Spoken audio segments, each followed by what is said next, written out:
Voici Marie. À 32 ans, Marie est en santé, active et pleine de vie, mais un problème de santé important la guette. Tout a commencé par des symptômes bénins, un mal de tête et une légère fièvre. C'est probablement la grippe, se dit Marie. Au fil des jours, ces symptômes ont empiré. Raideur au cou, sensibilité à la lumière, brouillard mental de plus en plus présent, ces symptômes ont commencé à indiquer qu'il se passait quelque chose de plus grave. Marie a reçu un diagnostic de méningite bactérienne, une maladie peu fréquente qui, en l'espace de quelques jours, peut causer l'hospitalisation d'une personne jusque-là en parfaite santé. Comment ce revirement a-t-il bien pu se produire?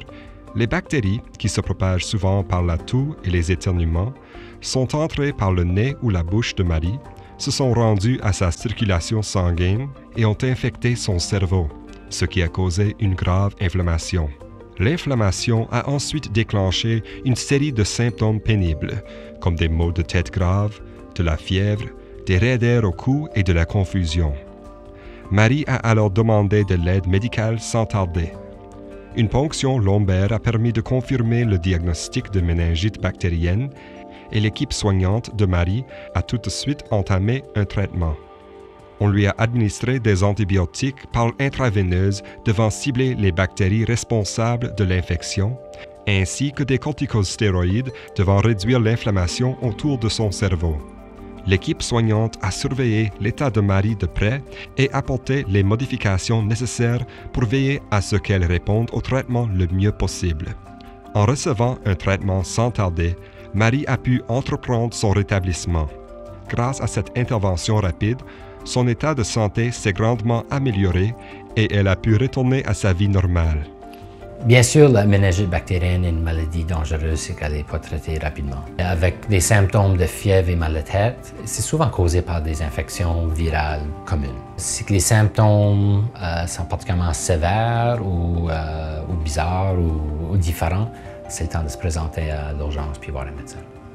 Le vaccin contre la méningite fait déjà partie du calendrier d'immunisation systématique des enfants au Nouveau-Brunswick. L'administration du vaccin chez les adultes n'est pas recommandée à moins d'une éclosion ou d'un facteur de risque particulier. Au Canada, les vaccins sont une mesure de protection majeure pour les personnes les plus vulnérables. En matière de méningite bactérienne, il n'y a pas à dire.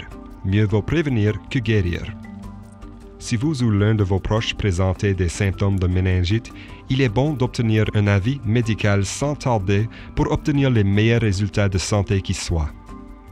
Cette histoire est fictive et sert à illustrer ce qui pourrait arriver advenant un cas de méningite. Toutefois, l'information médicale fournie et les membres de l'équipe de soins de santé d'Horizon sont bien réels. Consultez les ressources dans la description de la vidéo pour en savoir plus au sujet de la méningite et adressez-vous toujours à un fournisseur de soins de santé pour obtenir des conseils et de l'information au sujet de votre santé. Tenez-vous informés, restez en santé et prenez soin de vous.